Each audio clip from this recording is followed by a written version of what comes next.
रहस्य जान, संसार के वास्तविक रूप को समझो।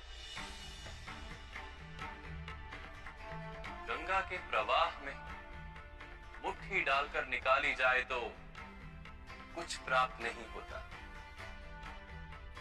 किंतु उस हथेली की अंजुलि बनाकर गंगा के प्रवाह में डाली जाए तो गंगा जल मुख तक पहुंच पाता है।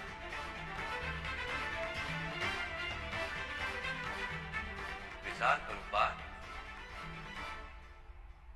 अहंकार की मुट्ठी बांधी है या समर्पण की अंजुलि बनाई है तुमने? इस ज्ञान को ग्रहण कर पाओगे?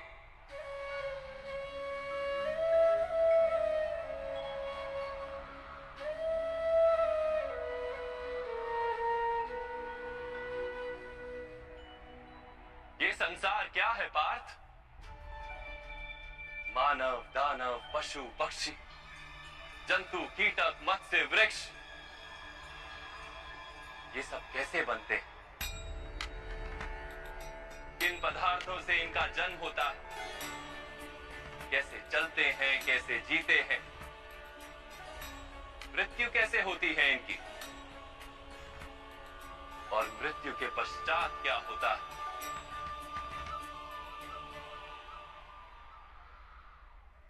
इस रहस्य का विचार करो। मनुष्य की देह मिट्टी से बनी है माता।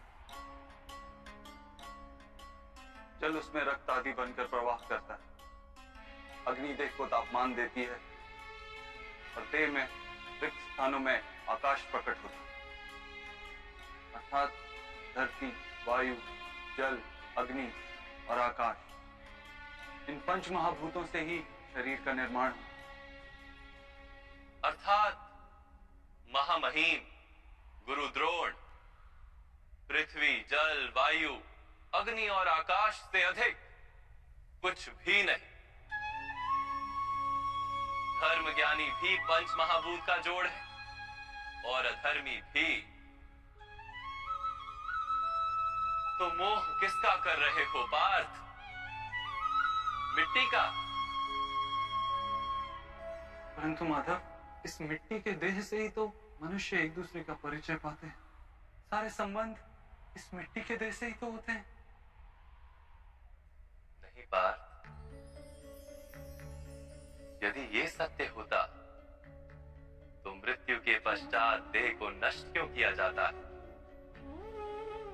वास्तव में ना मनुष्य का परिचय उसकी देह से है और ना ही संबंधों का आधार उसकी देह से। मनुष्य का स्वभाव, उसके बर्ताव और उसके कार्य उसका परिचय। ये स्वभाव, बर्ताव और कार्य कैसे बनते हैं, इसे समझो पार्थ।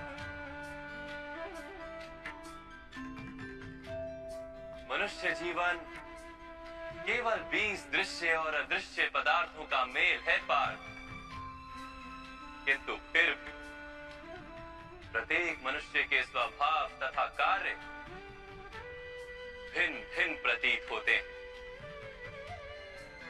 इसका कारण है सृष्टि के 3 गुण,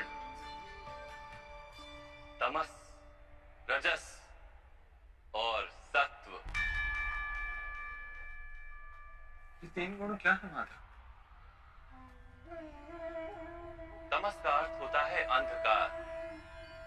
बिना अच्छे बुरे का विचार किए जीवन व्यतीत करने को तामसिक व्यवहार कहा जाता। जैसे पशु पक्षी जीते केवल अपनी शारीरिक इच्छाओं को पूर्ण करने के लिए। सत्व का अर्थ होता ज्ञान का प्रकाश। जब व्यक्ति प्रत्येक परिस्थिति में धर्म का, सत्य का और परंपराओं का विचार करके व्यवहार करता है, तब उसे सात्विक जीवन कहा जाता है। इन दोनों के मध्य में ऐसा व्यक्ति होता है जिसके पास ज्ञान तो है और मन की इच्छाओं के साथ बंधा हुआ भी है। ऐसा मनुष्य रजस अर्थात अहंकार पूर्ण मन स्थिति के साथ